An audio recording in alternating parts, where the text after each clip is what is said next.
Actually বিএনপির সিদ্ধান্তহীনতায় ঢুকছে। আমি মোটা কথায় বলি, মোটা দাগে বলি, বিএনপি গভর্নমেন্ট এর সঙ্গে একটু সম্পর্ক চাচ্ছে, ওর সঙ্গে একটু, এগুলো করে হয় না। আপনাকে সরকার চালাতে গেলে সঠিক সিদ্ধান্ত নিতে হবে যে আমি গণতান্ত্রিক, আমি বাংলাদেশের মুক্তিযুদ্ধকে ধারণ করি। এই চুক্তিটা চায়নাও খুব ভালো চোখে দেখছে না, যে কারণে কিন্তু বর্তমান সম্মানিত প্রধানমন্ত্রী চায়না সফরও আগাচ্ছে না। উনি বোধহয় মালয়েশিয়া প্রথম যাচ্ছেন। আমি এখন যা দেখছি তাতে খুব শীঘ্রই বাংলাদেশের রাজনৈতিক পরিস্থিতি খুবই সংঘাতময় হয়ে উঠবে। এদের উপরে এই মাহফুজ, যারা এই তরুণ নতুন প্রজন্মের রাজাকার আল বদর, তাদেরকে আমি খুব দায়িত্ব নিয়ে, মানে আমি খুব ভেবে চিন্তেই বলছি। আমরা যেরকম নতুন প্রজন্মের মুক্তিযোদ্ধা আমরা দাবি করি, এরা হচ্ছে নতুন প্রজন্মের রাজাকার আল বদর। কিসের ট্রুথ অ্যান্ড রিকনসিলিয়েশন কমিশন করতে হবে? ৭১-এর যুদ্ধাপরাধের বিচার আদালতে প্রমাণিত হয়েছে। আর প্রথম কথা, ২৪-এর সরকারে তোফায়েল আহমেদ ছিলেন না। তোফায়েল আহমেদ তখন বর্তমান বিগত আওয়ামী লীগ সরকারের কোনো পার্ট নন।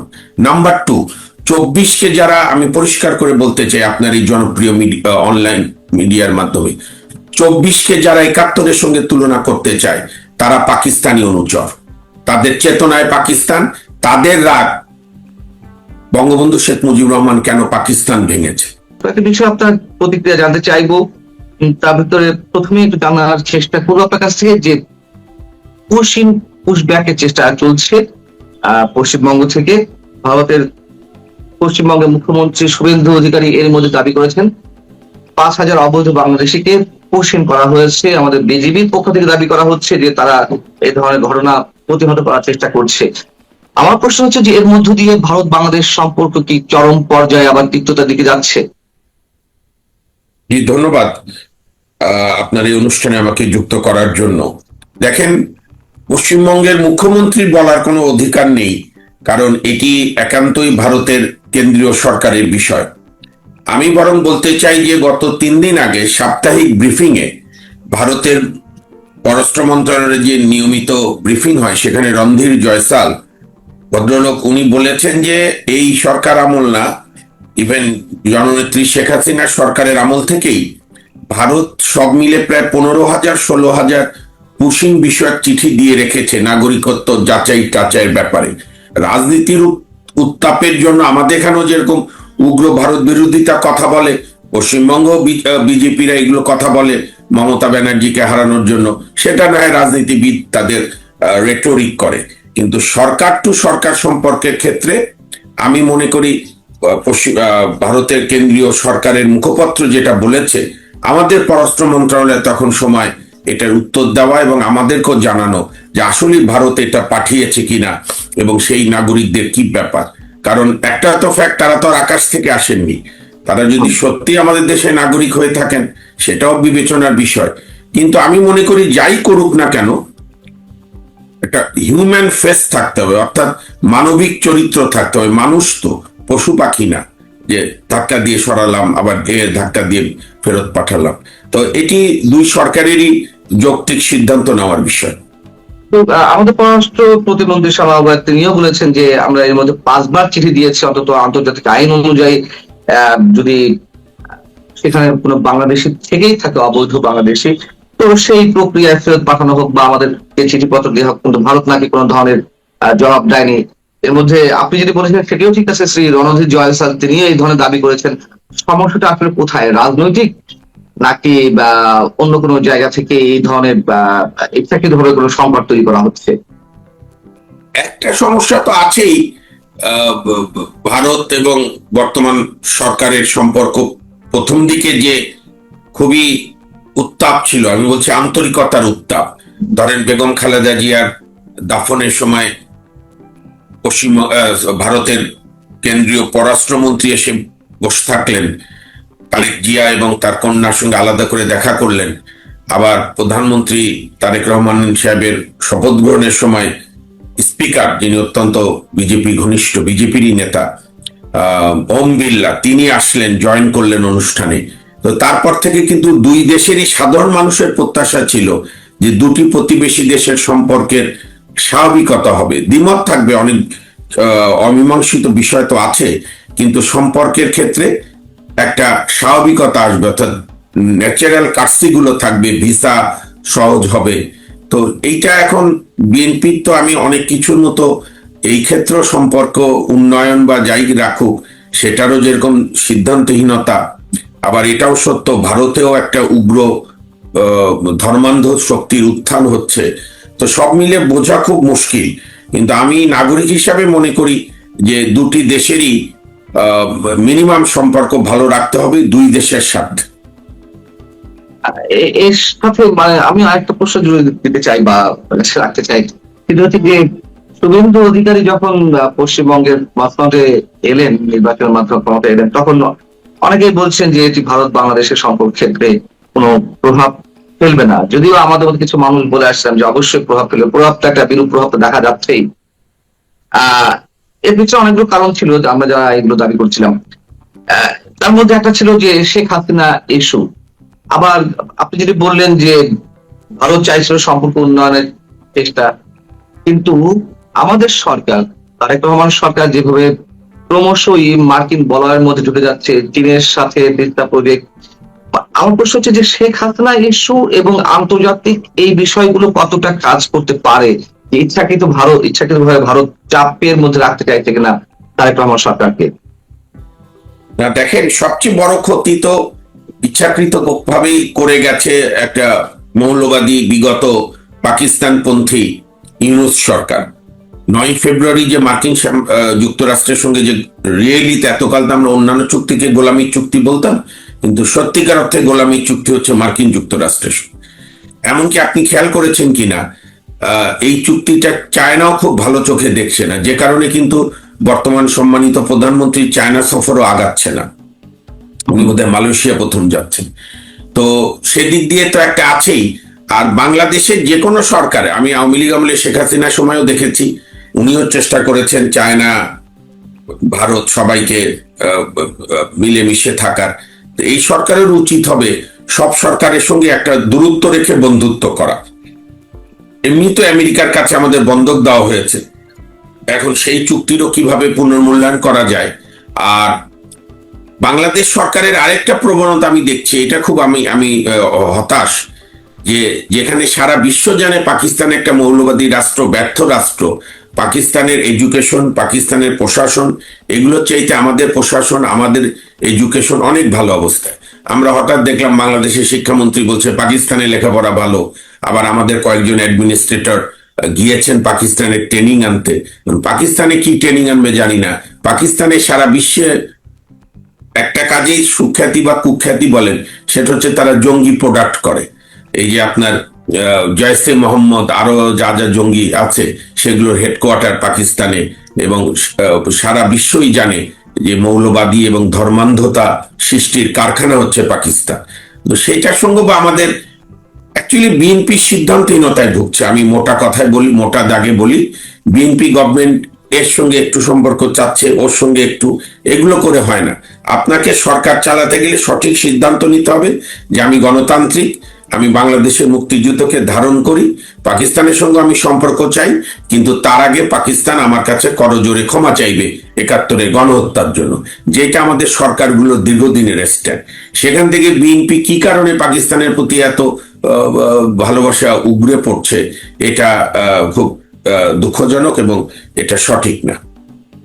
পাশাপাশি এই সিদ্ধান্তহীনতার কারণে আমাদের যে প্রতিবেশী রাষ্ট্র, যদিও সেই রাষ্ট্র সম্পর্কে অনেক ধরনের অভিযোগ বা প্রশ্ন আছে, সর্বোপরি এই মুহূর্তে যে অবস্থান পাকিস্তান কেন্দ্রিক এবং ভারত কেন্দ্রিক, সবকিছু মিলিয়ে কি আমরা কোন ধরনের চরম অস্বস্তি অথবা ক্ষতির সম্মুখীন হতে যাচ্ছে কিনা? তা তো অবশ্যই। ধরেন ভারতের জনগণ তো আমাদের শত্রু না, পাকিস্তানের জনগণ আমাদের শত্রু না।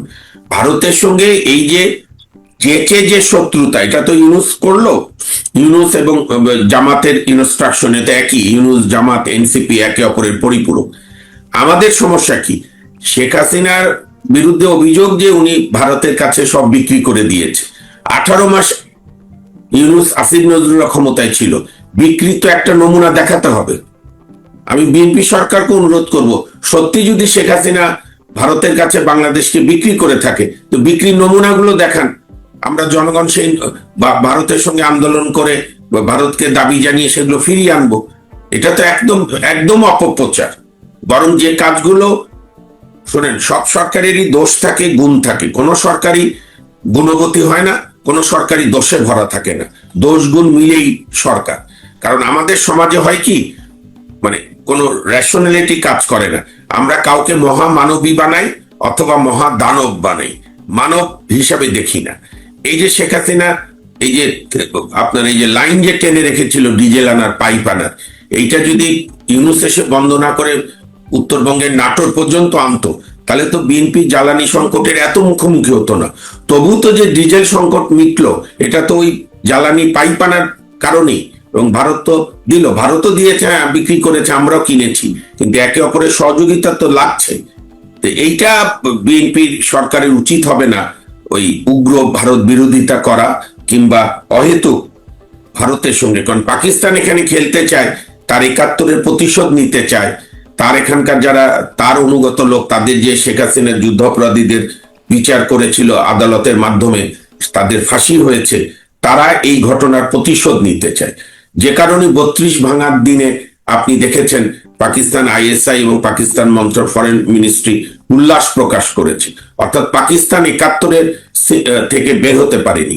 তাদের যে বেদনা, তাদের যে লজ্জাজনক হার বাংলাদেশের মানুষের কাছে বা ভারত বাংলাদেশের মিত্র বাহিনীর কাছে, সেই হার থেকে তারা প্রতিশোধ নিতে চায়। আমাদের উচিত হবে বাংলাদেশ সরকারের এই কোন রাষ্ট্রের প্রতিশোধ স্পৃহার মধ্যে আমরা যেন বলি পাঠা না হই। হ্যাঁ, ভারতের সঙ্গে আমাদের অনেক অমীমাংসিত সমস্যা আছে, এইটাও যেরকম আমরা সমাধান চাইবো, কিন্তু তাই বলে নতুন করে সম্পর্ক খারাপ করে না, সম্পর্ক ভালো করেই, ভালো রেখেই কূটনৈতিক প্রক্রিয়ার মাধ্যমে যা যা পদ্ধতি আছে তার মাধ্যমে আমাদের সমস্যাগুলো সমাধানের চেষ্টা করতে হবে। আপনি ৭১-এর প্রসঙ্গ আনছিলেন, বা সেই প্রসঙ্গে একটি প্রশ্ন। ইউনূস সরকারের সাবেক উপদেষ্টা, সাবেক ছাত্র নেতা মাহফুজ আলম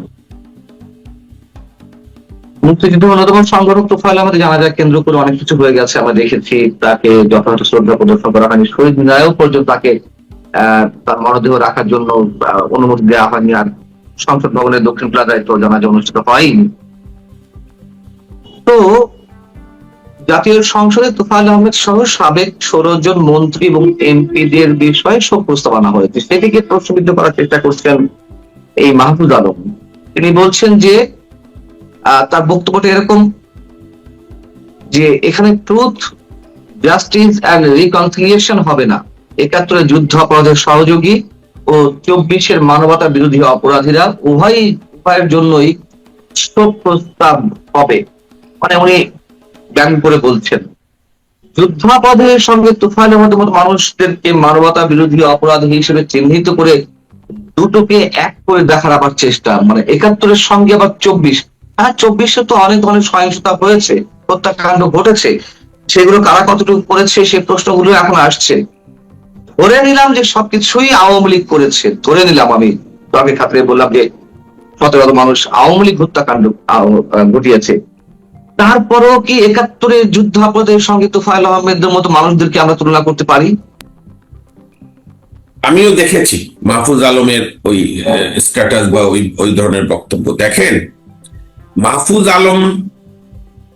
আলম তো হিজবুত তাহরির করতো, একটা জঙ্গি মনোভাবাপন্ন, আবার তার সঙ্গে বাম লেভেল আছে। তার গুরু হচ্ছে বাংলাদেশের সমস্ত বেয়াদবদের সৃষ্টির কারখানার প্রধান ম্যানেজার ফরহাদ মাজার। এবং ফরহাদ মাজারই ২০০৭ সাল থেকে আওয়াজ তুলেছিল সংবিধান পাল্টাতে হবে। কারণ তারা জামাতও যেরকম আমাদের মহান মুক্তিযুদ্ধে বিরোধিতা করেছিল, বামপন্থীদের মধ্যে একটা ছোট অংশ চৈনিকপন্থী, তারা এটাকে বলেছিল দুই কুকুরের লড়াই ৭১-এর মুক্তিযুদ্ধকে। ফলে তারা এই মুক্তিযুদ্ধের বিজয়কে সহ্য করতে পারে না। আর এই মাহফুজ আলম এ হচ্ছে স্ট্যান্ডার্ড এবং চার্টার্ড বেয়াদব। আপনার মনে আছে, সে অ্যাডভাইজার হওয়ার পরে, ওত নেওয়ার পরেই সে বঙ্গভবন থেকে বঙ্গবন্ধুর ছবি নামিয়ে এনেছিল। কত বড় বেয়াদবি! বিএনপি তো উচিত তার বিরুদ্ধে রাষ্ট্রদ্রোহ মামলা করা। কারণ বঙ্গবন্ধু শেখ মুজিবুর রহমান বাংলাদেশের শুধু মহান স্থপতি না স্বাধীনতার, উনি বাংলাদেশের প্রথম রাষ্ট্রপতি। এবং কত বড় উদ্ধত, সে বঙ্গবন্ধুর ছবি বঙ্গভবন থেকে নামিয়েছিল। আর এইটা যেটা আপনি বলছেন, পার্লামেন্টে জনাব তোফায়েল আহমেদ সহ অন্যান্য আওয়ামী লীগের যারা সাবেক মন্ত্রী ছিলেন তাদের সবার শোক নিয়েছেন। আমি বলবো সংসদের অবশেষে ঘুম ভাঙলো, কিন্তু এটি করেছেন, আমরা বলবো এই ঐতিহ্যকে বজায় রেখেছেন, ধন্যবাদ বর্তমান সংসদকে। কিন্তু আরো প্রয়োজন ছিল তোফায়েল আহমেদের জানাজা সংসদ ভবনের দক্ষিণ প্লাজায় করা। আর তোফায়েল আহমেদ বা আব্দুর রাজ্জাক, সিরাজুল আলম খান, বঙ্গবন্ধু তাজউদ্দিন সাহেবরা তো আছেই, এদের উপরে এই মাহফুজ যারা এই তরুণ নতুন প্রজন্মের রাজাকার আল বদর, তাদেরকে আমি খুব দায়িত্ব নিয়ে, মানে আমি খুব ভেবে চিন্তেই বলছি। আমরা যেরকম নতুন প্রজন্মের মুক্তিযোদ্ধা আমরা দাবি করি, এরা হচ্ছে নতুন প্রজন্মের রাজাকার আল বদর। কিসের ট্রুথ অ্যান্ড রিকনসিলিয়েশন কমিশন করতে হবে? ৭১ যুদ্ধ অপরাধের বিচার আদালতে প্রমাণিত হয়েছে। আর প্রথম কথা, ২৪-এর সরকারে তোফায়েল আহমেদ ছিলেন না। তোফায়েল আহমেদ তখন বর্তমান বিগত আওয়ামী লীগ সরকারের কোনো পার্ট নন। নাম্বার ২, ২৪-কে যারা, আমি পরিষ্কার করে বলতে চাই আপনার এই জনপ্রিয় অনলাইন মিডিয়ার মাধ্যমে, ২৪-কে যারা ৭১-এর সঙ্গে তুলনা করতে চায় তারা পাকিস্তানি অনুচর। তাদের চেতনায় পাকিস্তান, তাদের রাগ বঙ্গবন্ধু শেখ মুজিবুর রহমান কেন পাকিস্তান ভেঙেছে। কারণ ধরেন আজকে যদি কথার কথা বিএনপি স্বৈরাচারী হয়ে ওঠে, বিএনপি ফ্যাসিস্টের দিকে ধাবিত হয়, মানুষ আন্দোলন করবে না? বাঙালি তো আন্দোলনে চ্যাম্পিয়ন। তখন কি আবার আরেকটা স্বাধীনতা হবে? হ্যাঁ, এটা একটা ব্যবসা। আপনি ২৪-এ যেগুলো ঘটেছে আমরা তো সেটার বিচার চাই। সরকারও জড়িত থাকতে পারে, অন্যান্য সংস্থা, স্নাইপার, আপনার মিডিয়াতে এসে অনেক এই বিগত সরকারের অ্যাডভাইজাররাও বলেছে স্নাইপার জোন। তারপরে বিচার করেন, বিচার করে যে যে দায় আইন অনুযায়ী যা যা সাজা হোক। আমরাও চাই বাংলাদেশের যে কোনো নাগরিকের মৃত্যু আমাদেরকে ব্যথিত করে, সে আমার ঘোর রাজনৈতিক বিরোধী হোক। কিন্তু ২৪-কে ৭১-এর সঙ্গে তুলনা করার যে দুঃসাহস এবং যে বেয়াদবি, যে ধৃষ্টতা doctor Yunus, doctor Asif Nazrullah allow করেছিল এই তরুণদেরকে বিভ্রান্ত করে, যাদেরকে তরুণ প্রজন্মে রাজাকার বানিয়ে দিয়েছে, এইটার আমি তীব্র নিন্দা করি, ঘৃণা প্রকাশ করি। সেক্ষেত্রে এখনো চলছে। আমরা তো ধরেই নিই যে ডক্টর ইউনূসের শাসনই ছিল জঙ্গি শাসন এবং স্বাধীনতা বিরোধীদের যে গোষ্ঠী বা পাকিস্তান অনুচরদের সমন্বয়ে গঠিত। কিন্তু এখনো কেন সেটি চলবে বিএনপি সরকারের সময়? এবং আমি এর সাথে আরেকটি প্রশ্ন আপনার কাছে রাখতে চাই, সেটি হচ্ছে যে ডক্টর ইউনূস সরকারের সময় যেমন নির্বিচারে মানুষজনকে আটক করা হচ্ছিল, আওয়ামী লীগ নেতা কর্মী যাদের বিরুদ্ধে কোনো ধরনের অভিযোগ নেই, একের পর এক মিথ্যা মামলা, ভুয়া মামলা এখনো সেটি চলছে। গত ৩-৪ দিন ধরে যশোরের বিভিন্ন উপজেলায় এইভাবে আটক করা হচ্ছে আওয়ামী লীগ যারা করেন, যাদের গায়ে আওয়ামী লীগের সামান্য গন্ধটুকু আছে, তাদেরকে আটক করা হচ্ছে।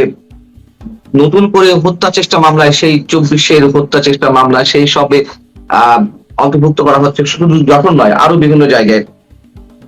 আবার অন্যদিকে আওয়ামী লীগ বা ছাত্রলীগের পক্ষ থেকে প্রকাশ্যে ঘোষণা করা হচ্ছে রাজনৈতিক কার্যক্রম যদি মানে যে নিষেধাজ্ঞা রয়েছে সেটি তুলে না নেওয়া হয় তাহলে তারা যে কোনো কিছু করতে প্রস্তুত। আমরা এর মধ্যে দেখেছি বেশ কয়েক জায়গায় হাজার হাজার নেতা কর্মীদের মিছিল, পুলিশের সরে যাওয়া, অ্যাভয়েড করা, আবার পরবর্তীতে আটক।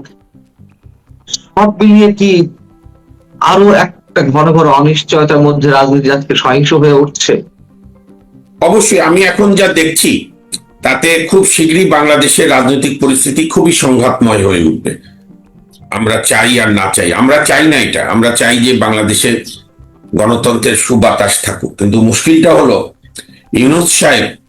ইউনূসের সরকার, আসিফ নজরুল্লাহ যেভাবে অগণতান্ত্রিক ভাবে আইনের অ্যামেন্ডমেন্ট করে, আগের দিন অ্যামেন্ডমেন্ট করলো সন্ত্রাস দমন আইনের, পরের দিন আওয়ামী লীগের কার্যক্রম নিষিদ্ধ করলো। এবং এর মধ্য দিয়ে তো আমরা তখন বলেছি যে এটি সঠিক হয়নি। ইভেন জুলাই আন্দোলনের যারা আন্দোলন করেছে তাদের ৯ দফা, ১ দফার মধ্যে ছিল না আওয়ামী লীগ নিষিদ্ধ হবে।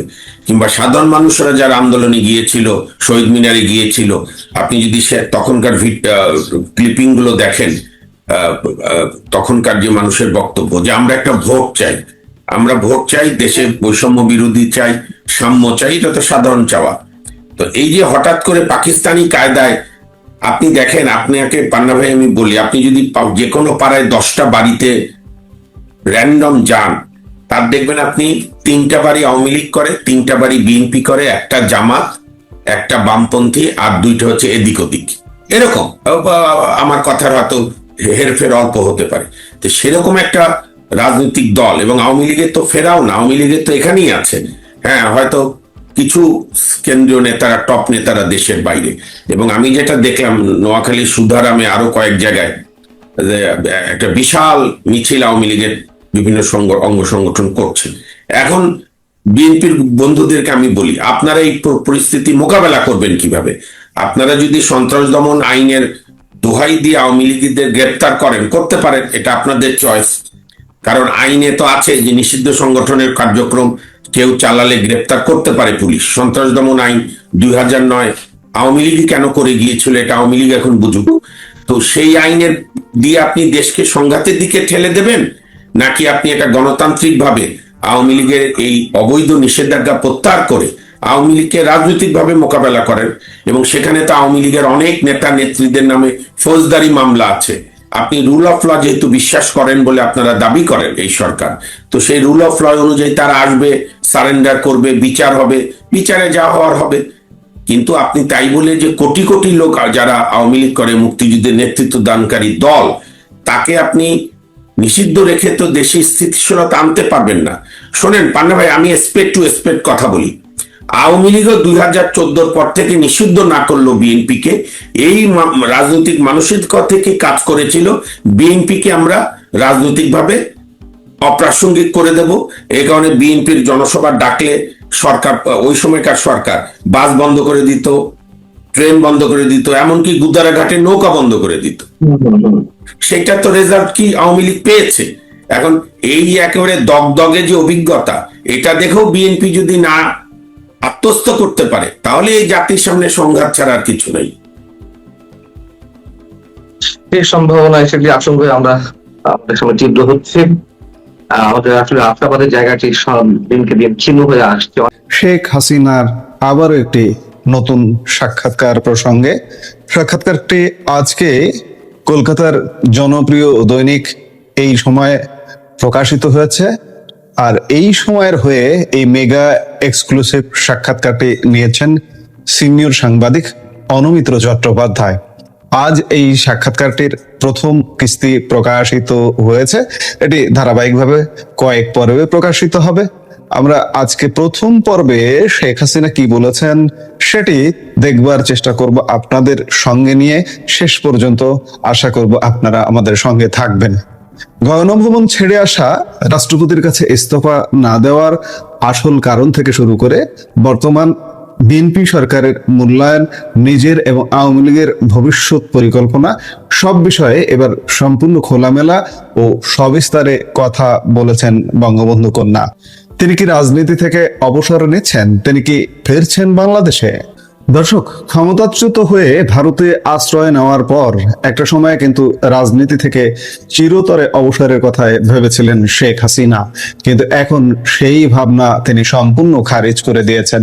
বাংলাদেশের বর্তমান পরিস্থিতির কথা বিবেচনা করে তিনি অবসরের চিন্তা ঝেড়ে ফেলেছেন এবং নিজের দেশের মানুষের পাশে থাকার চূড়ান্ত সিদ্ধান্ত নিয়েছেন। সাক্ষাৎকারে আবেগঘন কণ্ঠে আওয়ামী লীগ সভানেত্রী শেখ হাসিনা বলেন, আমার বাবা বঙ্গবন্ধু শেখ মুজিবুর রহমান আমাকে মানুষের দুঃসময়ে তাদের পাশে থাকার শিক্ষা দিয়েছেন। 1981 সালে আমি যখন সব হারিয়ে স্বদেশে ফিরেছিলাম, তখন এই আওয়ামী লীগের নেতা কর্মীরাই ছিলেন আমার আসল পরিবার। আজ সেই নেতা কর্মীরা নির্মমভাবে নির্যাতিত। আমার দেশের সাধারণ জনগণের জীবন আজ বিপর্যস্ত। এমত অবস্থায় আমি কিভাবে তাদের এই কঠিন পরিস্থিতিতে ফেলে নিজে বিশ্রামে চলে যাই? অর্থাৎ শেখ হাসিনা বারবার স্পষ্ট করে দিচ্ছেন, এর আগেও একাধিক সাক্ষাৎকারে স্পষ্ট করে দিয়েছেন যে দলের এই চরম বিপদে তিনি মাঠ ছেড়ে উঠে যাচ্ছেন না। এই সময়ের সাক্ষাৎকারেও তিনি দৃঢ় কণ্ঠে সেটি আবারও ব্যক্ত করলেন। আপনাদের মনে থাকবার কথা, শেখ হাসিনা দিল্লিতে যাবার পর তার পুত্র সজীব অজিত জয় আন্তর্জাতিক সংবাদ মাধ্যমে জানিয়েছিলেন যে তার মা আর রাজনীতিতে ফিরবেন না, তিনি এবার অবসর নিতে চান। স্বাভাবিকভাবেই সাক্ষাৎকারে সাংবাদিক অনুমিত্র চট্টোপাধ্যায় প্রশ্ন তোলেন, আপনি এখনো সেই সিদ্ধান্তে অনড়? সেক্ষেত্রে দল ও দেশের নেতৃত্ব আপনি কার বা কাদের হাতে ছেড়ে যেতে চান? এর জবাবে আওয়ামী লীগ সভানেত্রী একটি বিস্তারিত লিখিত উত্তর দিয়েছেন। আসলে সাক্ষাৎকারটি লিখিতই নেওয়া হয়েছে, ইমেলে মূলত এই যে সাক্ষাৎকারগুলো যে প্রকাশিত হচ্ছে এগুলো ইমেলে সব সাক্ষাৎকার প্রকাশিত হয়। শেখ হাসিনার লিখিত জবাব দেন। তিনি অত্যন্ত সততার সাথে বলেন, জয়ের সেই বক্তব্যটি আসলে আমার দীর্ঘদিনের ব্যক্তিগত অনুভূতির সাথে সম্পর্কিত ছিল। মানুষ তো সারা জীবন একই দায়িত্ব বা পদে থাকে না। আমিও বহুবার বলেছি দলে নতুন নেতৃত্ব আসুক, তরুণেরা দায়িত্ব নিক। এমনকি আওয়ামী লীগের বিগত 2টি কাউন্সিলেও আমি নিজে নতুন নেতৃত্বের কথা বারবার বলেছি। ব্যক্তিগতভাবে এখন আমার নিজের আর কিছুই চাওয়ার নেই। তাহলে প্রশ্ন ওঠে, হঠাৎ এই ভাবনার বদল কেন হলো? কেন তিনি অবসরের সিদ্ধান্ত থেকে সরে এলেন? অবসরের সিদ্ধান্ত বদলের পেছনে বাংলাদেশের বর্তমান পরিস্থিতিকে দায়ী করেছেন শেখ হাসিনা। তিনি দেশের বর্তমান অবস্থার একটি ভয়াবহ চিত্র তুলে ধরে বলেন, আজ বাংলাদেশের পরিস্থিতি মোটেও স্বাভাবিক নয়। সেখানে গণতন্ত্র আজ মারাত্মকভাবে আক্রান্ত। আওয়ামী লীগের রাজনৈতিক কার্যক্রম সম্পূর্ণ বন্ধ করার জন্য আইন করা হয়েছে। আমার লক্ষাধিক নেতাকর্মী আজ কারাগারে বন্দী, অনেকে ঘর ছাড়া হয়ে পালিয়ে বেড়াচ্ছেন, সংখ্যালঘুরা চরম আতঙ্কের মধ্যে দিয়ে দিন কাটাচ্ছেন, এমনকি নিরীহ শিশুরা আজ টিকার অভাবে মারা যাচ্ছে, তারা ধর্ষণ ও নির্যাতনের শিকার হচ্ছে। দেশের বুকে থেকে মুক্তিযুদ্ধের গৌরবময় ইতিহাস বিকৃত করা হচ্ছে। রাষ্ট্রকে 1971-এর মহান মুক্তিযুদ্ধের চেতনা ও পথ থেকে সরিয়ে নেওয়ার একটা পরিকল্পিত চেষ্টা চলছে। এমন একটা ভয়ঙ্কর সময় আমি কিভাবে বলি যে আমি বিশ্রামে যাচ্ছি? মুজিব কন্যা দৃঢ়তার সাথে যোগ করেন, আমি কোনো ক্ষমতা চাই না, কিন্তু দেশের জনগণের প্রতি আমার যে গভীর দায়িত্ব ও দায়বদ্ধতা রয়েছে তা আমি কোনোভাবেই অস্বীকার করতে পারি না। তিনি ঘোষণা করেছেন যে বাংলাদেশের জনগণের নিরাপত্তা, তাদের উন্নত জীবনমান ও অর্থনৈতিক মুক্তি, দেশে গণতন্ত্র ও আইনের শাসন প্রতিষ্ঠা, সকলের মানবাধিকার নিশ্চিত করা এবং আওয়ামী লীগের তরুণ প্রজন্মের নেতৃত্ব নির্বাচনের মাধ্যমে মুক্তিযুদ্ধের চেতনা ও আগামী দিনের সাফল্য নিশ্চিত করার পরই তিনি একমাত্র অবসর নেবেন, তার আগে নয়। নেতৃত্ব কার হাতে যাবে এই প্রশ্নের জবাবে তিনি পরিবারতন্ত্রের অভিযোগ উড়িয়ে দিয়ে বলেন, নেতৃত্ব কার হাতে যাবে সেটি কোনো ব্যক্তিগত উত্তরাধিকারের বিষয় নয়। আওয়ামী লীগ কারো পারিবারিক সম্পত্তি নয়, এটি একটি সম্পূর্ণ গণতান্ত্রিক দল। দলীয় কাউন্সিল বা সম্মেলনের মাধ্যমে কর্মীদের প্রত্যক্ষ মতামতের ভিত্তিতে এবং যোগ্যতা, ত্যাগ, সাহস ও আদর্শিক দৃঢ়তার উপর ভিত্তি করে আগামী দিনের নেতৃত্ব নির্বাচিত হবে। বর্তমান পরিবর্তিত পরিস্থিতিতে আওয়ামী লীগের ভেতরের সংস্কার নিয়েও প্রশ্ন করা হয়েছিল। অনেকেই বলছেন অসুস্থ ও অসত্য নেতাদের সরিয়ে তরুণদের হাতে দায়িত্ব দেওয়া উচিত। এই দলীয় পুনর্গঠন নিয়ে শেখ হাসিনা অত্যন্ত তাৎপর্যপূর্ণ একটি তথ্য দিয়েছেন। তিনি একে বলেছেন প্রাকৃতিক শুদ্ধকরণ বা ন্যাচারাল পিউরিফিকেশন। শেখ হাসিনা বলেন, দলীয় পুনর্গঠন ও নেতৃত্বের পরিবর্তন একটি স্বাভাবিক এবং অপরিহার্য প্রক্রিয়া। আমরা এই মুহূর্তে আসলে একটা প্রাকৃতিক শুদ্ধকরণের মধ্য দিয়ে যাচ্ছি। যারা খাঁটি আদর্শের জন্য এই দলে ছিলেন তারা আজকের এই চরম দুর্দিনেও আরো দৃঢ়ভাবে দলের পাশে এসে দাঁড়িয়েছেন। আর যারা শুধু ব্যক্তিগত সুবিধা, লোভ ও ক্ষমতার আশায় দলে ছিলেন তারা ইতিমধ্যে ভুল পাল্টে ফেলেছেন অথবা চুপ করে গিয়েছেন। এটা কিন্তু দলকে দুর্বল করেনি, বরং দলকে আরো খাঁটি ও শক্তিশালী করেছে। তিনি প্রবীণ ও নবীনদের ব্যালেন্স করার ইঙ্গিত দিয়ে বলেন, নেতৃত্ব কোনো অলংকার নয়, এটি একটি পবিত্র দায়িত্ব। যারা এই কঠিন সময়ে দায়িত্ব পালন করতে পারবেন না, কর্মীদের পাশে দাঁড়াতে পারবেন না, সংগঠনকে ধরে রাখতে পারবেন না, তাদের বিষয়ে দলীয় কাঠামোর মধ্যেই কঠোর সিদ্ধান্ত নেওয়া হবে। তবে একই সাথে আমাদের মনে রাখতে হবে, আমাদের অনেক প্রবীণ নেতা সারা জীবন দলকে দিয়েছেন, বছরের পর বছর জেল খেটেছেন, অমানসিক নির্যাতন সহ্য করেছেন। তাদের অবদান কখনো অস্বীকার করা যাবে না। তাদের রাজনৈতিক অভিজ্ঞতা আমাদের দলের বড় সম্পদ। আপাতত নেতৃত্বে বড় সড়ো কোনো অ্যাডহক বদল হচ্ছে না ইঙ্গিত দিয়ে তিনি জানান, দেশে যখন আবার একটি গণতান্ত্রিক পরিবেশ ফিরে আসবে তখন নতুন কাউন্সিলের মাধ্যমে দলকে সুসংগঠিত করা হবে এবং নতুন প্রজন্মের মেধাবী, দেশপ্রেমিক ও মুক্তিযুদ্ধের চেতনায় বিশ্বাসী তরুণদের নেতৃত্বে নিয়ে আসা হবে, যার পরিকল্পনা ইতিমধ্যেই করা হয়ে গেছে। তরুণদের প্রশংসা করে তিনি বলেন, অনেক তরুণ নেতা আজ রাষ্ট্রযন্ত্রের জুলুম, অত্যাচার মোকাবেলা করে মাঠ পর্যায়ে দলের পতাকা ধরে রেখেছেন এবং এরাই দলের ভবিষ্যৎ। সবশেষে আসে সেই বহুল প্রতীক্ষিত প্রশ্ন। শেখ হাসিনা সম্প্রতি ঘোষণা করেছিলেন যে তিনি মাথা উঁচু করে খুব দ্রুত বাংলাদেশের মাটিতে ফিরবেন, কিন্তু বর্তমান এই চরম প্রতিকূল পরিস্থিতিতে তার এবং অন্য নেতাকর্মীদের দেশে ফেরা ও রাজনীতি শুরু করাটা কতটা বাস্তবসম্মত?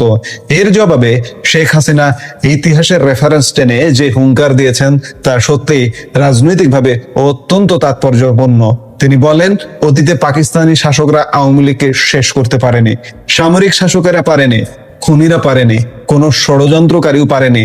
সুতরাং আজকের বিএনপি সরকার বা অন্য কেউ আওয়ামী লীগকে মাটি থেকে মুছে ফেলতে পারবে না। আমার এই প্রত্যাবর্তন শুধু কোনো ব্যক্তিগত বিষয় নয়, এটি বাংলাদেশের মানুষের হারিয়ে যাওয়া গণতান্ত্রিক অধিকার পুনরুদ্ধারের লড়াইয়ের সঙ্গে যুক্ত। তিনি অত্যন্ত আত্মবিশ্বাসের সাথে শেষ লাইনে বলেন, বাংলাদেশের সাধারণ জনগণ ইতিমধ্যে বুঝতে পেরেছেন যে আওয়ামী লীগই তাদের একমাত্র নিরাপদ আশ্রয়। এই জনগণের শক্তিতে বলিয়ান হয়ে আমি আমার দেশে ফিরব, গণতন্ত্র ফিরিয়ে আনার গর্ব নিয়ে ফিরব এবং দেশ পুনর্গঠনের দৃঢ় প্রত্যয় নিয়ে ফিরব। দর্শক, এই ছিল নয়াদিল্লি থেকে দেওয়া শেখ হাসিনার প্রথম পর্বের সাক্ষাৎকারের প্রতিটি লাইন বিশ্লেষণ।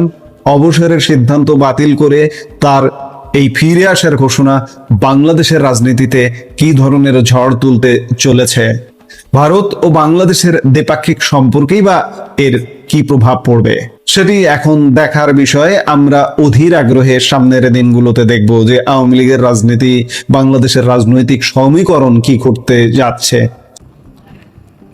প্রধানমন্ত্রী শেখ হাসিনার এই বাংলাদেশ পুনরুদ্ধারের অভিযানে ভারতের কি ভূমিকা হতে যাচ্ছে বা কি ভূমিকা হবে,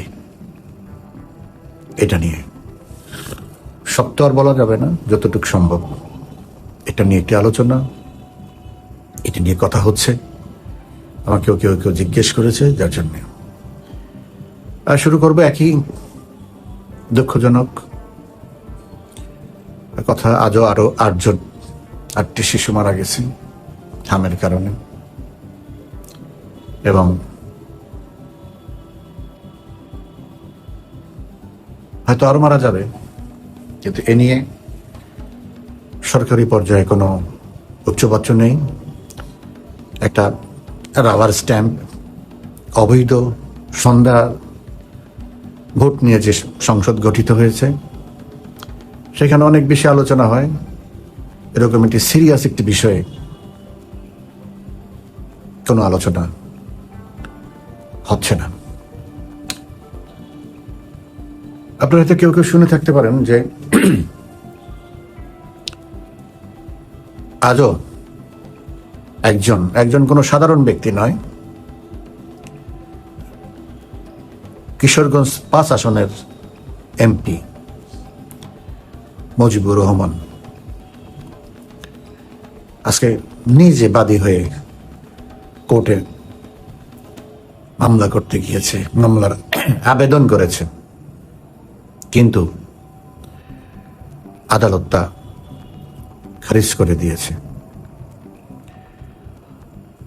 হয়তো সংসদ সদস্য হওয়ার কারণে তাকে কোনো হয়রানি করতে পারবে না বা করবে না, কিন্তু বিষয়টা একই দাঁড়িয়েছে যে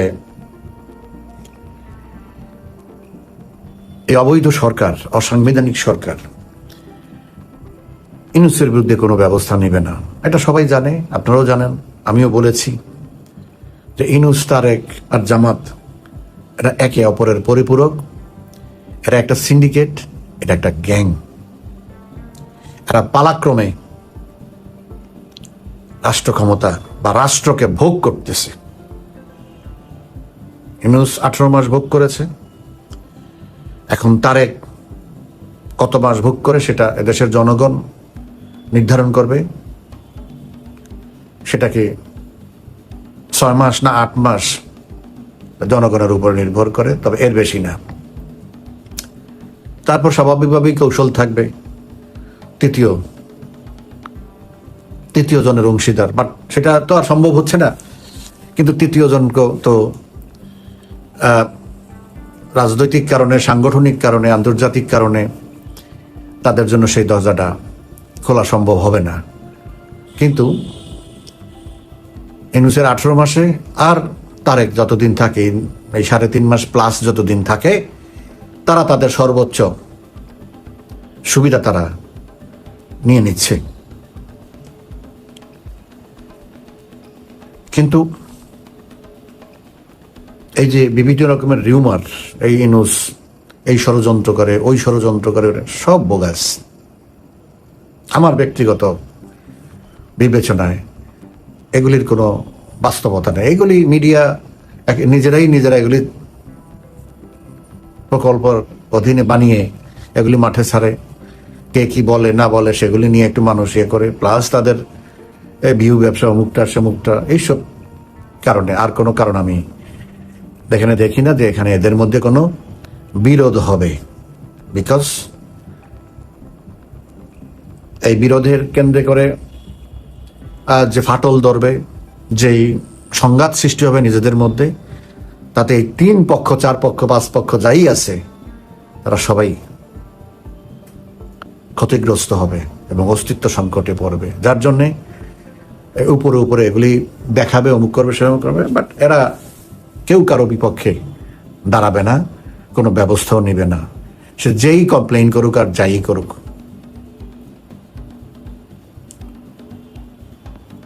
আরেকটি বিষয় হচ্ছে যে আপনারা দেখেছেন যে রামিসা, যে মেয়েটা, যে নৃশংসভাবে তাকে নির্যাতন করে হত্যা করা হয়েছে, বাচ্চা মেয়েটা, এর প্রতি সিম্পেথি দেশের 100% মানুষের বা সারা পৃথিবীর মানুষের। এই হত্যাকারীর দৃষ্টান্তমূলক শাস্তিও সকলের দাবি এবং চাওয়া। কিন্তু দুর্ভাগ্যজনক, রামিসার মৃত্যুর পরে যে রায় হয়েছে, আমি এটা নিয়ে কথা বলেছি, সম্ভবত এখানে নাকি আমার ফেসবুকে, আমি জানি না, মনে নেই, আমি কথা বলেছি। আমি বলেছি যে এখানেই মনে হয় বলেছি যে এই 7 দিন 15 দিনে, 15 দিন 20 দিনে, 19 দিনের মাথায় বিচার হয়েছে, রায় হয়েছে, যে এত শর্টকাট রায় করে, রায় দিয়ে, এটা তো রায় মানে রায় হয়েছে, বিচার হয়নি, আদেশ হয়েছে। তখনও বলেছে এটা জিআই স্টাইল বিচার। ধরলো, কোর্ট মার্শাল করলো, সাইন করলো, ঝুলিয়ে দিল, শেষ। 2-3 দিনের মধ্যেই বিচার শেষ। তাই তো জিআই স্টাইল বিচার হয়ে গেল। আমি বিচার চাই, কিন্তু বিচারের যে যথাযথ প্রক্রিয়া সেটাকে অবলম্বন করেই এই বিচার শেষ করতে হবে এবং বিচার কার্যকর করতে হবে। বিচার করলেই হবে না, আদেশ দিলেই হবে না, এই আদেশটা কার্যকর করতে হবে। এটা হলো মূল কথা। যাই হোক, এখন আমার কথা হচ্ছে, আমি এটা নিয়ে কথা বলতে চাই না। এটা মানুষের এখন আর এটার মধ্যে কোনো আগ্রহ নাই, কারণ এটার মধ্যে কুরাজনীতি ঢুকে গেছে। কুরাজনীতি হচ্ছে যে রাজনৈতিক দল বা রাজনৈতিক ব্যক্তিরা কোনো বিষয়ে হস্তক্ষেপ করে যদি সেখান থেকে তাদের দলীয় বা গোষ্ঠীর স্বার্থ উদ্ধার করতে চায় বা তারা নিজেরা বাহবা নিতে চায়, তখন এটা কুরাজনীতি হয়ে যায়। তো রামিসার হত্যাটাও, রামিসা চলে গেছে, আল্লাহ তার ব্যস্ত নসিব করব, শিশু সন্তান মাসুম, কিন্তু তার মৃত্যুটাকে নিয়ে বড় রাজনীতি হয়েছে এবং রাজনীতি করতে গিয়ে তারা হোঁচটও খেয়েছে। সেখানে তারেক গিয়েছে, সালাউদ্দিন গিয়েছে, আইনমন্ত্রী গিয়েছে, প্রত্যেকে উপস্থিত জনগণ তাদেরকে ভুয়া ভুয়া বলে যে ধিক্কার দিয়েছে, যে ক্ষোভ প্রকাশ করেছে। এটা তো এই দেশে কোনোদিন আর হয়নি। তো তারপর তারা এই রোষ থেকে, জনরোষ থেকে বেরিয়ে আসার জন্য, কারণ মেয়েটি মারা গেছে, মেয়েকে অত্যাচার করেছে, হত্যা করেছে অন্য কেউ, কিন্তু জনরোষ কেন তাদের দিকে গেল? বিকজ তারা অতীতে এই গত 3 মাসে, তৎকালীন সময়ে 3 মাসে যেসব তাদের যে পারফরমেন্স, তাতে জনগণ খুশি না। এই যে বিরক্ত তাদের উপরে, এই বিরক্তির প্রকাশটা হলো যে এখন সামনে পেয়েছে, এখন তারা সেই প্রকাশটা করেছে। এই হত্যার জন্য না, বিরক্তির প্রকাশ, যে তারা এত বেশি মানে অদক্ষতার পরিচয় দিয়েছে, অযোগ্যতার পরিচয় দিয়েছে, মানুষকে এত বেশি কষ্ট দিচ্ছে, এবং মানুষ কোনো আশার আলো দেখতে পাচ্ছে না, কোনো স্বস্তি নাই মানুষের মনে, যে না ঠিক আছে 7 দিন পরে 7 মাস পরে কিছু হবে, এই পদক্ষেপ শুরু হয়েছে নিয়েছে, এরকম কোনো কিছু তার জনগণের সামনে নেই, যার জন্য মানুষ বিরক্ত, অস্বস্তিতে আছে এবং আতঙ্কিত। ওইটারই বহিঃপ্রকাশ হলে যে এরা যখন ওখানে গেছে দেখতে, তখন সেটার মানুষ ভুয়া ভুয়া বলে স্লোগান দিয়েছে। মৃত্যু না, ওইটার কারণে আর কি, ওই সময় সুযোগ পেয়েছে। এদেরকে তো সব জায়গায় পাওয়া যায় না, এটা তো আলেয়ার মতো, তাই না? সো তখন তারা হাতে নিল এই প্রজেক্ট, যে না এটাকে দ্রুত সময়, একবার তারেক বলে এক জায়গায় গিয়ে 1 মাসের মধ্যে, আবার সালাউদ্দিন বলে সংবাদ সম্মেলন করে 7 দিনের মধ্যে বিচার শেষ করবে। সো এই যখন বিচার নিয়ে টানাটানি, তখনই আমি বলেছি এটা আর বিচার হবে না, এটা আদেশ হবে, লাইক জেনারেল জিয়া। এবং তাই হয়েছে। আমি দেখিনি কোনো মানুষের মনের মধ্যে এই রায় নিয়ে কারো কোনো আগ্রহ আছে, বিকজ এটা ওদের কথাই তো বোঝা গেছে, ওরাই তো রায় দিয়ে দিয়েছে, আদালতের জাজ শুধু সাইন করেছে এটার মধ্যে, রায় তো আগেই তারিখ দিয়ে দিয়েছে, রায় তো আগেই স্বরাষ্ট্রমন্ত্রী দিয়েছে যে 1 মাসের মধ্যে সর্বোচ্চ সাজা নিশ্চিত করা হবে। সালাউদ্দিনও একই কথা বলছে, 7 দিনের মধ্যে সর্বোচ্চ সাজা নিশ্চিত করা হবে। তো মানুষ তো জেনে গেছে কি হবে, সেটার প্রতি কোনো আগ্রহ নাই, এটার মধ্যে কোনো কন্টেস্ট নাই। আমি এইটাও মনে করি এখন, মানে এই পার্টটা এখানেই শেষ করলাম, যে এই যে আগ্রহ নেই কাছে তো বললাম, সো এইভাবে নির্বুদ্ধিতা আর সবকিছুর থেকে যখন স্বার্থ হাসিল করতে চায়, তখন অনেক গুরুত্বপূর্ণ বিষয়ও গুরুত্বহীন হয়ে যায়। আমিষের ব্যাপারটাও সেরকমই হয়েছে। মানুষের মানে একটা স্বস্তি, আলহামদুলিল্লাহ বা খুব ভালো হয়েছে, এটা স্বস্তি কিছুই আসে না, বিকজ ইট ওয়াজ অ্যান্টিসিপেটেড, এটা এরকমই হবে, এই হবে, এরা তো আগেই বলে দিয়েছে। এবং এটা মানুষ বুঝেছে যে এটা তো রাজনীতি করলো আর কি, আমাদেরকে খুশি করার জন্য শর্টকাট করে একটা বিচার করলাম। এখন কথা হচ্ছে আদেশ কার্যকরের ব্যাপার। আমি মনে করি না এরা, কারণ এটা হাইকোর্টে যাবে, চেম্বার আদালতে যাবে, আপিল বিভাগে যাবে, এগুলি অনেক বিষয়।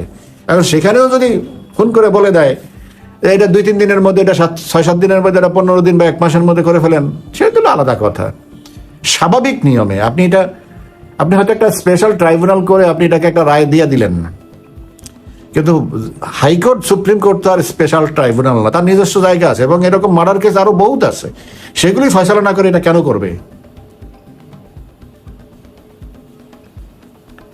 আরো তো ভিকটিম আছে, সিমিলার কেসে অনেক মামলা আছে হাইকোর্টে, আপিল বিভাগে, তো সেগুলিকে বাইপাস করে এটা কেন হবে? সেগুলি মৃত্যু হয় নাই, সেগুলিও ধর্ষিত হয়েছে, মৃত্যু হয়েছে, একই সাথে হয়েছে। তো তারা কেন তাদের বিচার আগে এসে পরে পাবে? সেটা তো আনকনস্টিটিউশনাল। সো অনেক ঝামেলা আছে, এখন দেখা যাবে। ঝামেলা মানে চাইলেও অনেক কিছু এখন করতে পারবে না, এবং বিচার অনেক লেন্দি হবে। আমার কথা হলো, যেদিনই হোক, এখন হোক আর 5 বছর পরে হোক, দৃষ্টান্তমূলক শাস্তি হতে হবে, এইটার কোনো মাপ নেই। আর ধিক্কার এবং ঘৃণা যে এইরকম একটি মানে আকর্ষণীয় মানুষ উদ্গ্রীব থাকছে, মানুষ উদ্বেগের সাথে থাকে, কি রায় হয়, কি হয়, সেইটা থেকে মানুষ চুলচেরা বিশ্লেষণ করতে পারলো না, কি হইলো না হইলো, কে কোথায় কি হলো না হলো, এটা নিয়ে মানুষ কোনো আগ্রহী হলো না। এই যে একটা নিষ্ঠুর বিষয়, মানুষের আরো আগ্রহটা আরো কত গভীরে যাওয়ার দরকার ছিল, সেটাকে না করে তারা এটাই কাজ করে। যাই হোক, লম্বা করে গেল সেই কথা। মূল কথা হচ্ছে যে অনেকের মধ্যে একটা দ্বিধা, উৎসাহ, উত্তেজনা, কিউরিসিটি,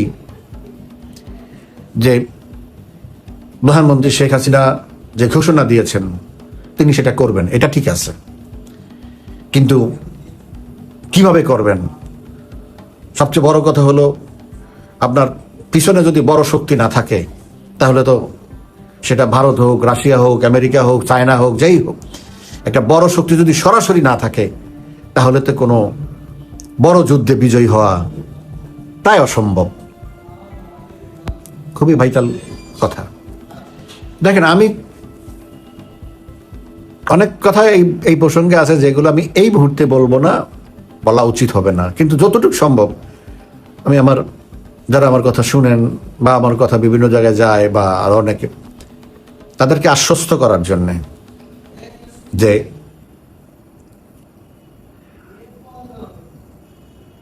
মূল পরিকল্পনা,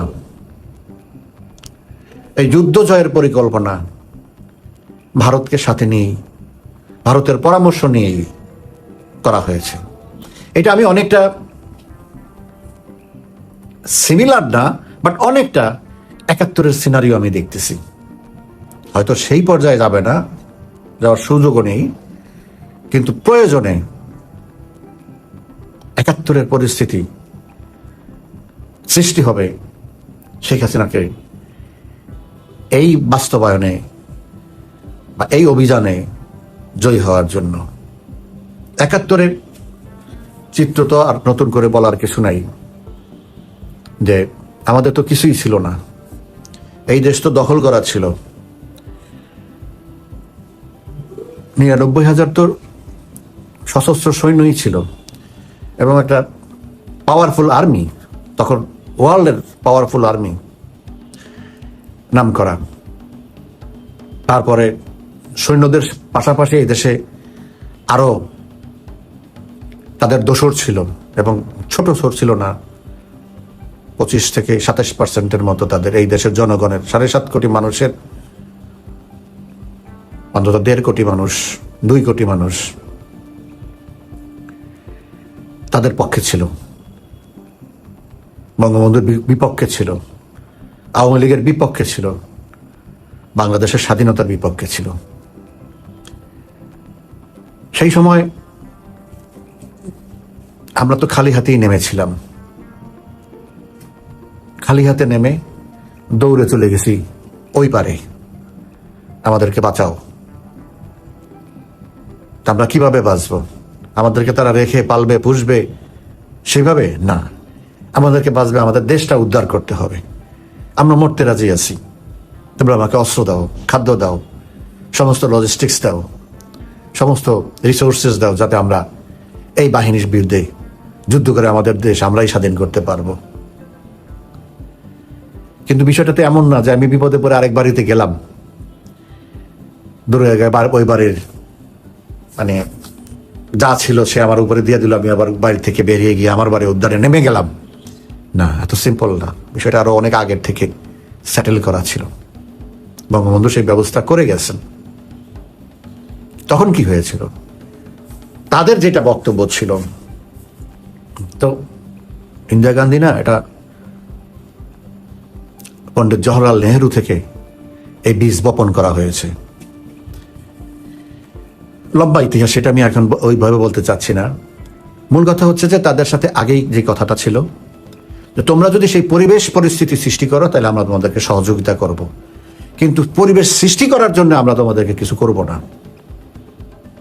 মানে তোমরা আন্দোলন করবা, সংগ্রাম করবা, তোমরা অস্ত্র হাতে নিবা, তোমরা যুদ্ধে যাবা, এইটা তো এই একটা পর্যায় পর্যন্ত তোমাদেরকে যেতে হবে। তখন তারা বুঝবে যে না, তারা রাস্তায় নেমে গেছে। কিন্তু তৈরি জিনিসের যে কোনো গুরুত্ব থাকে না, তৈরি জিনিসের তেমন আগ্রহ থাকে না, এটা তো স্বাভাবিক।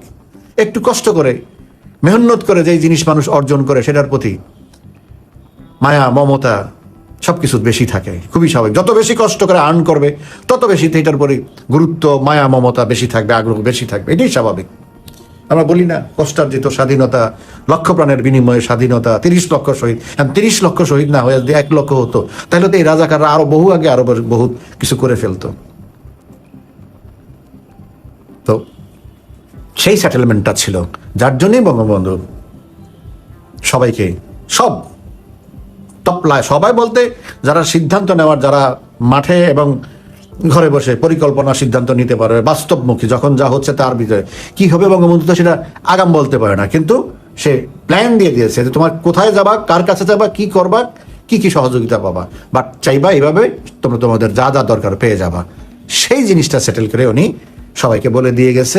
সবাইকে বলতে সিনিয়র যারা এবং যারা ডাক সাইটে নেতা ছিল, তোফায়েল আহমদ, সিরাজুল আলম খান, ফজলুল হক মনি, আব্দুর রাজ্জাক, এরকম আসম আব্দুর রব, অমুক, যারা তাদের বর্ষ ওই পর্যায়ে যায় নাই, এই 4 জন প্লাস জাতীয় 4 নেতা 4 জন, আরো 2-4 জন ব্যারিস্টার, আমিরুল ইসলাম, ডক্টর কামাল হোসেন, এরা মিলে এদেরকে সেইভাবে বলে দেওয়া আছে কি করতে হবে। তারা সেইভাবেই গেছে।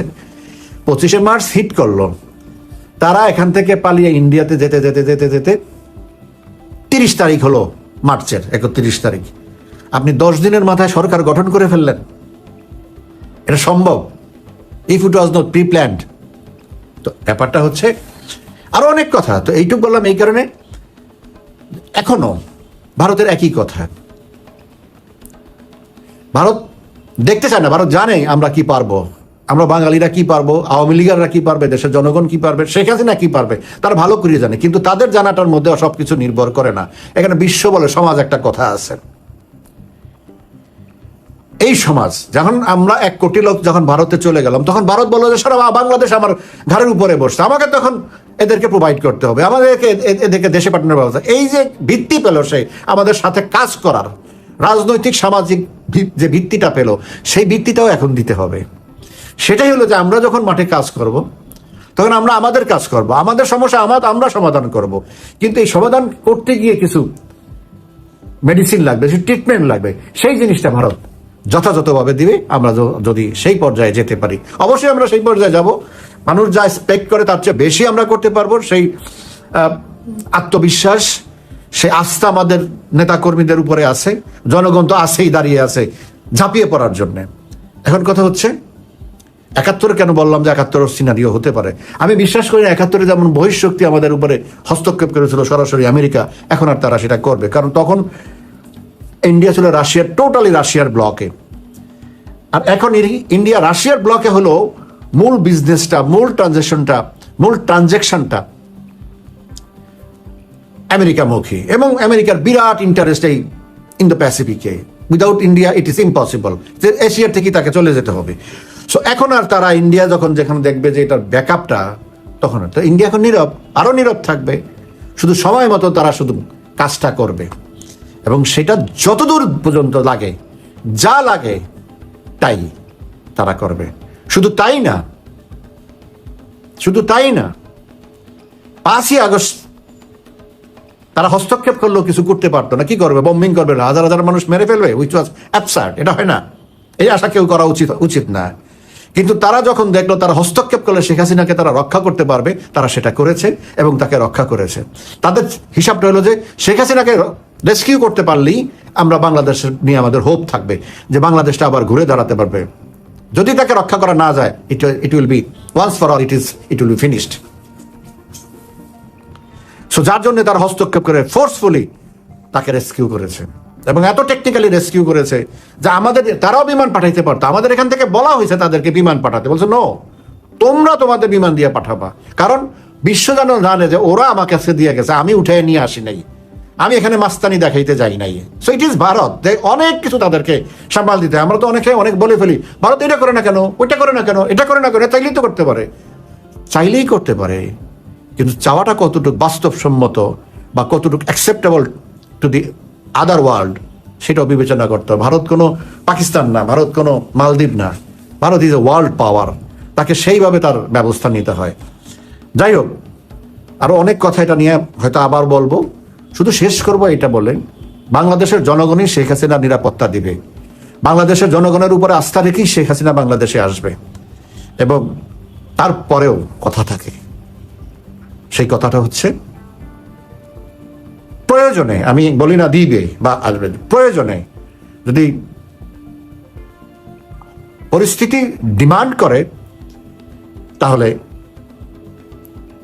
ভারত সরকার একটা আন্তর্জাতিক কনসোর্টিয়ামের মাধ্যমে শেখ হাসিনা নিরাপত্তা দিতে পারে। আমি আবারও বলছি, পারে, দিবে আমি বলি নেই, পারে। সো এগুলি সব একটা মানে এমন একটা অবস্থা, ডিপেন্ডস অন সিচুয়েশন। কি করতে হবে, কি হবে, কখন কি হবে, অবস্থা বুঝে ব্যবস্থা। সো শেষ কথা হচ্ছে, Bharat is on our side, Bharat is our international backup, এবং ভারতের ব্যাকআপ ছাড়া এত বড় একটা মিশন সফল করা খুবই কঠিন। যেভাবেই করি আমরা, শান্তিপূর্ণভাবে করি আর আন্দোলন সংগ্রাম বা যুদ্ধ যেভাবেই করি, ভারতের সহযোগিতা আমাদের লাগবে, এবং ভারতের সহযোগিতা আমাদের জন্য আছে এবং আমাদের জন্য থাকবে। এটা আমাদের জন্য, মানে আওয়ামী লীগকে তারা প্রোভাইড করেছে না, তারা বাংলাদেশকে একটা স্ট্যাবিলিটি দিতেছে। বাংলাদেশের জনগণের, অধিকাংশ জনগণের চাওয়াটাকে তারা বাস্তবায়নের সহযোগিতা করবে।